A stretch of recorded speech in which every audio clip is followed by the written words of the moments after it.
Halo semuanya, perkenalkan saya Alfred dari kelas 10 IPSB. Hari ini saya akan menjelaskan kesimpulan dari bab 3 pelajaran PPKN. Yang pertama, materi A, suprastruktur dan infrastruktur politik. Yang pertama adalah suprastruktur. Sistem politik di Indonesia merupakan sebuah kajian politik yang menarik untuk dipelajari. Sistem politik terbentuk dari dua pengertian, yaitu sistem dan politik. Suprastruktur politik sendiri merupakan pihak-pihak yang langsung terlibat dalam kehidupan negara. Suprastruktur politik biasanya terdiri dari lembaga eksekutif seperti pemerintah pusat, daerah, dan kabinet, lembaga legislatif, DPR dan DPD, serta lembaga yudikatif atau yang biasanya ada Mahkamah Konstitusi, Mahkamah Agung, serta pengadilan di bawahnya. Yang kedua ada infrastruktur. Nah, infrastruktur politik adalah kelompok-kelompok kekuatan politik dalam masyarakat yang turut berpartisipasi secara aktif. Dan di Indonesia banyak sekali organisasi atau kelompok yang menjadi kekuatan infrastruktur politik. Akan tetapi jika diklarifikasikan, terdapat 4 kekuatan sebagai berikut. Yang pertama, partai politik, yaitu organisasi politik yang dibentuk oleh sekelompok warga negara Indonesia secara sukarela atas dasar persamaan dan kehendak cita-cita untuk memperjuangkan kepentingan anggota masyarakat, bangsa, dan negara melalui pemilihan umum. Yang kedua ada kelompok kepentingan atau interest group, yaitu kelompok yang mempunyai kepentingan terhadap kebijakan politik negara. Yang ketiga ada kelompok penekan, yaitu kelompok yang bertujuan mengupayakan atau memperjuangkan keputusan politik berupa undang-undang. Yang terakhir ada media komunikasi politik, yaitu sarana atau alat komunikasi politik dalam proses penyampaian informasi dan pendapat politik secara tidak langsung. Di situ ada tabel lembaga-lembaga dalam sistem ketatanegaraan. Bagi yang tidak mengerti, berikut penjelasannya. Yang pertama, Majelis Pemusyawaratan Rakyat atau MPR. MPR adalah anggota yang terdiri dari DPR dan DPD menurut pasal 2 ayat 1 Undang-Undang Dasar 1945.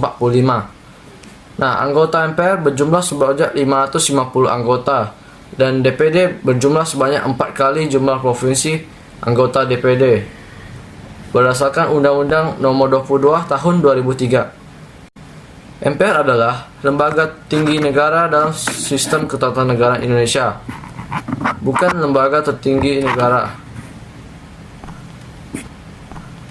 Nah, tugas dan wewenang MPR adalah berwenang mengubah dan menetapkan UUD atau Undang-Undang Dasar, melantik presiden atau wakil presiden, dan hanya dapat memberhentikan presiden dan wakil presiden dalam masa jabatannya menurut Undang-Undang Dasar Negara Republik Indonesia tahun 1945 sesuai pasal 3 ayat 1, ayat 2, dan ayat 3.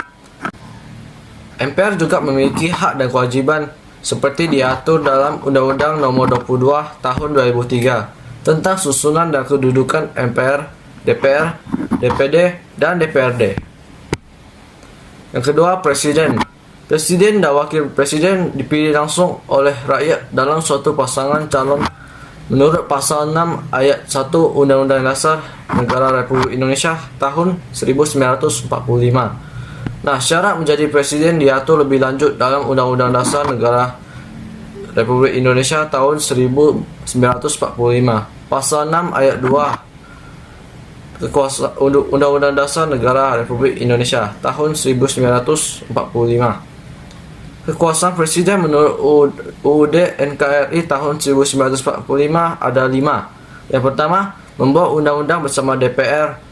Yang kedua, menetapkan peraturan pemerintah, memegang kekuasaan tertinggi atas angkatan darat, laut, dan udara. 3. Menyatakan perang, membuat perdamaian dan perjanjian dengan negara lain atas persetujuan DPR. 4. Menyatakan keadaan bahaya dan menerima duta dan konsul dengan memperhatikan pertimbangan DPR, serta masih banyak lagi. Yang ketiga, DPR atau Dewan Perwakilan Rakyat. Anggota DPR biasanya dipilih melalui pemilu. Fungsi DPR adalah fungsi legislasi, fungsi anggaran, dan fungsi pengawasan berdasarkan Pasal 20 Ayat 1 Undang-Undang Dasar Negara Republik Indonesia tahun 1945. Hak anggota DPR adalah hak interpretasi, hak angket, dan hak menyatakan pendapat. Hak anggota DPR adalah hak mengajukan pertanyaan, hak menyampaikan usul atau pendapat, serta hak imunitas berdasarkan Pasal 20 Ayat 3 Undang-Undang Dasar Negara Republik Indonesia.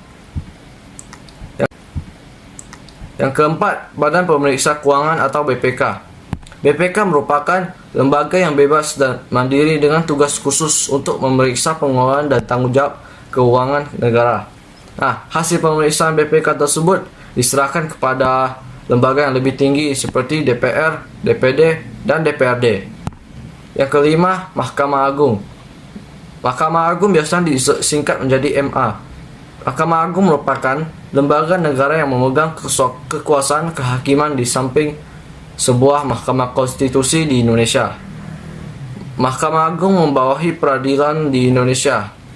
Kekuasaan kehakiman merupakan kekuasaan merdeka untuk menyelenggarakan peradilan guna menegakkan hukum dan keadilan. Yang keenam, Mahkamah Konstitusi atau disingkat MK. Mahkamah Konstitusi biasanya memiliki kewenangan pertama, mengadili pada tingkat pertama dan terakhir undang-undang terhadap Undang-Undang Dasar Negara Republik Indonesia tahun 1945. Kedua, memutus segala sengketa kewenangan lembaga negara yang kewenangannya diberikan oleh UUD NKRI tahun 1945. Yang ketiga, memutus pembubaran partai politik. Keempat, memutus hasil perselisihan tentang pemilu menurut Pasal 24C Ayat 1 Undang-Undang Negara Republik Indonesia tahun 1945. Memberikan putusan atas pendapat DPR mengenai pelanggaran presiden atau wakil presiden berdasarkan Undang-Undang Dasar. Nah, Mahkamah Konstitusi ini beranggotakan 9 orang. 3 anggota diajukan MA, 3 anggota diajukan DPR, dan 3 anggota diajukan oleh Presiden. Yang ketujuh, Komisi Yudisial atau disingkat KY. Ia merupakan diri yang dibentuk oleh Presiden atas persetujuan DPR. Komisi Yudisial ini berwenang mengusulkan pengangkatan Hakim Agung serta menjaga dan menegakkan kehormatan, keluhuran, martabat, dan perilaku hakim. Itu berdasarkan Pasal 24 Ayat 1 Undang-Undang Dasar Negara Republik Indonesia. Ke-8, Dewan Perwakilan Daerah atau DPD. DPD merupakan bagian keanggotaan MPR yang dipilih melalui pemilu dari setiap provinsi. DPD merupakan wakil-wakil provinsi. Anggota DPD berdomisili di daerah pemilihannya selama bersidang di tempat tinggal di ibu kota negara Republik Indonesia. DPD berhak mengajukan rancangan undang-undang yang berkaitan dengan otonomi daerah dan yang berkaitan dengan daerah. Selanjutnya adalah pembahasan yang ketiga, C. Tata kelola pemerintahan yang baik. Nah, tata kelola menurut World Bank Governance atau tata kelola pemerintah adalah suatu penyelenggaraan manajemen pembangunan yang solid dan bertanggung jawab yang sejalan dengan prinsip demokrasi pasar dan yang efisien, penghindaran salah alokasi dana investasi, dan pencegahan korupsi, baik secara politik maupun administratif, menjalankan disiplin anggaran serta penciptaan legal dan political framework bagi tumbuhnya aktivitas usaha. Nah, dalam tata kelola pemerintahan yang baik, terdapat 3 unsur pokok yang bersifat sinergis. Yang pertama, unsur pemerintah yang dapat dipercaya menangani administrasi negara pada suatu periode tertentu. Yang kedua, unsur swasta atau wirausaha yang bergerak dengan pelayanan publik. Yang ketiga, unsur warga masyarakat atau stakeholders. Materi terakhir, D. Partisipasi warga negara dalam sistem politik di Indonesia. Nah, partisipasi politik yang baik akan terwujud dalam masyarakat politik yang sudah mapan. Suatu komunitas masyarakat dapat disebut masyarakat politik jika masyarakat tersebut telah memiliki ciri-ciri sebagai berikut. Yang pertama, selalu ada kelompok yang memerintah dan diperintah. Yang kedua, memiliki sistem pemerintahan tertentu dan mengatur kehidupan masyarakat. Yang ketiga, memiliki lembaga-lembaga yang menyelenggarakan pemerintahan. Keempat, memiliki tujuan yang mengikat seluruh masyarakat.